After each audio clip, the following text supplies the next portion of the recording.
بسم الله الرحمن الرحيم. هل أتى على الإنسان حين من الدهر لم يكن شيئا مذكورا إنا خلقنا الإنسان من نطفة أمشاج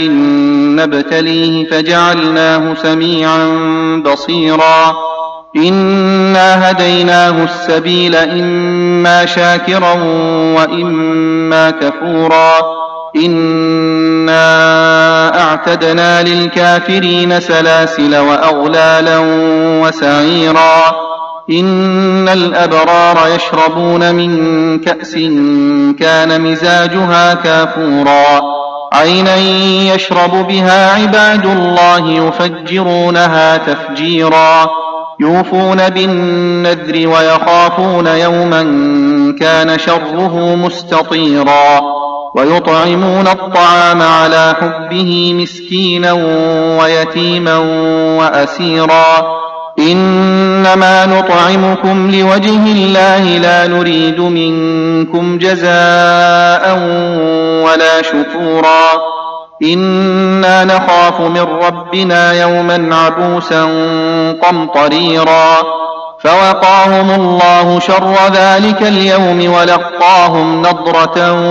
وسرورا وجزاهم بما صبروا جنة وحريرا متكئين فيها على الأرائك لا يرون فيها شمسا ولا زمهريرا ودانية عليهم ظلالها وذللت قطوفها تذليلا ويطاف عليهم بآنية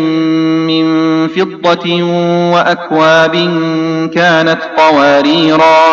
قوارير من فضة قدروها تقديرا ويسقون فيها كأسا كان مزاجها زنجبيلا عينا فيها تسمى سلسبيلا ويطوف عليهم ولدان مخلدون إذا رأيتهم حسبتهم لؤلؤا منثورا وإذا رأيت ثم رأيت نعيما وملكا كبيرا عاليهم ثياب سندس خضر واستبرق وحلوا أساور من فضة وسقاهم ربهم شرابا طهورا إن هذا كان لكم جزاء وكان سعيكم مشكورا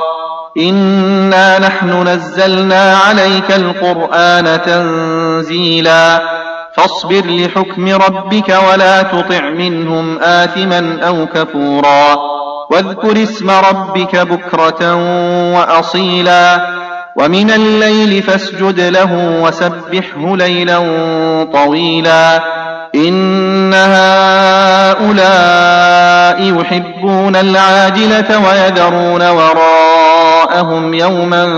ثقيلا نحن خلقناهم وشددنا أسرهم وإذا شئنا بدلنا أمثالهم تبديلا إن هذه تذكرة